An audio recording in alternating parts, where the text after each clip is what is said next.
What is the secret to losing weight without feeling hungry? Well, there are some specific strategies and nutrition changes that are so simple to make that they'll allow you to eat more food while still reaching your goals. In this video, I'm going to show you exactly how to make that happen, including, towards the end of the video, 5 specific foods that can definitely be added into your diet for fat loss. So make sure you keep watching until the end as I reveal some of those things.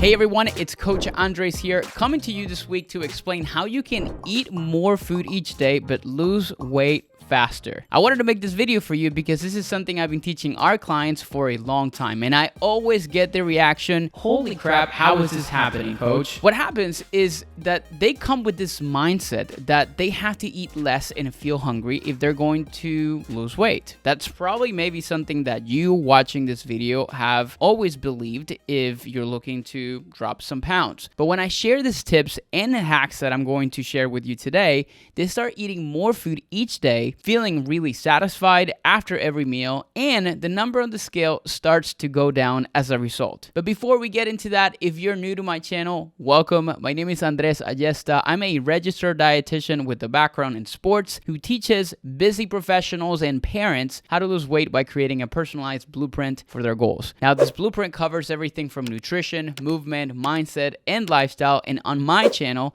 I share all of the strategies that have helped over 600 clients I've worked with transform their lifestyle and build the body that they feel great in. So if you're a busy parent, maybe even if you're just not a parent, maybe you're just a busy professional who's struggling to lose weight while crushing your career goals, make sure you subscribe and hit the bell to be notified when every new video goes live. Okay, let's get into the good stuff. Now, before we get into the tips that you can put into action right away, I want to show you a picture that will probably surprise you. Which of these pictures do you think contains more calories? On the left, we have a single McDonald's meal. Has a burger, maybe some McFlurry, so obviously a bigger meal. And on the right, multiple meals that may be someone's full day of eating. There's even wine there, there's a breakfast, there's some snacks. Well, the surprising truth is that they both contain about the same amount of calories, which is about 2,000 calories. The difference in appearance is due to something we like to call calorie density. The McDonald's meal above has a lot of calorie density, which means there's a lot of calories in a very small amount of food. In the meal on the right, there's a lot more volume, but the foods are less calorie dense. So to give you a definition, calorie density refers to how many calories are in a specific volume or weight of food. This is the concept that is essential to understand if you want to eat more food, but you also want to lose weight efficiently. Here's another example to help you understand this concept even better. 1 ounce of raisins contain about 100 calories and 23 grams of carbs. And when you think about the amount that 1 ounce is, it's like a very small handful. 5 to 6 ounces of grapes, which is about 25 to 30 grapes, they contain about the same amount of calories and carbohydrates. And then remember, grapes is essentially how raisins are made. They just move the water and they concentrate the calories or carbs. Now, if you had a bowl of grapes, I promise you that you will feel full, while the raisins, you can have a couple more servings, even more, and still not be satisfied. Of course, there's absolutely nothing wrong with raisins. So I don't want you to take this video to think that, oh, this dietitian said that I shouldn't eat raisins. But when you make small shifts into your diet to include more lower calorie density foods, it becomes a lot easier for you to lose weight. The most important tip that I can give you for adding more volume to your meals is to have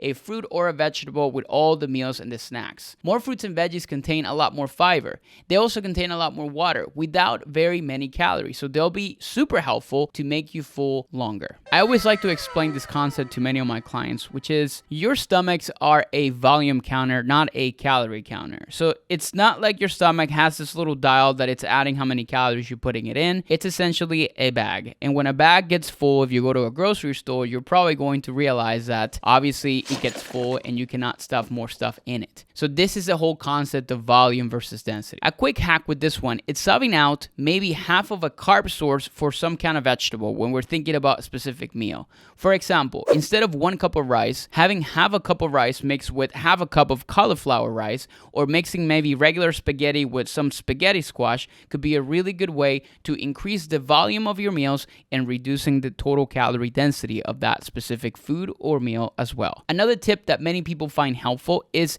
maybe substituting a high-calorie salty snack for something like maybe popcorn. Because popcorn, especially if it's air-popped, has a very low calorie density, but it can still help you satisfy your cravings for a crunchy snack. With a lot of these low-calorie density foods, you're also getting a lot more fiber, and increasing fiber intake is critical and often underrated when it comes down to making fat loss a little bit easier. Fiber is a type of carbohydrate that our bodies can't really fully break down, and it's found in things like fruits, vegetables, whole grains, and legumes. One specific type of fiber, which is called soluble fiber, slows the movement of food through your digestive system. And when this happens, it helps you feel fuller for a little bit longer. Fiber is also pretty amazing because it increases levels of hormones that make you feel full and reduces levels of ghrelin, which is a hormone that causes you to actually feel very hungry. Okay, so now that we covered the foods to choose more of, the other part of calorie density that is really important to keep in mind is being mindful of your serving sizes, particularly for high calorie density foods. These foods are typically high fat options because fat has 9 calories per gram, while protein and carbs only have 4 calories per gram. So I have a couple of specific pointers for you to help you put this tip into action. First, make sure you watch the portion sizes when you're eating restaurant foods, which typically have a lot of oils added, as well as butter, maybe fatty meats, and some baked goods as well. Second, even foods that have a lot of nutrients in them and most people would label as healthy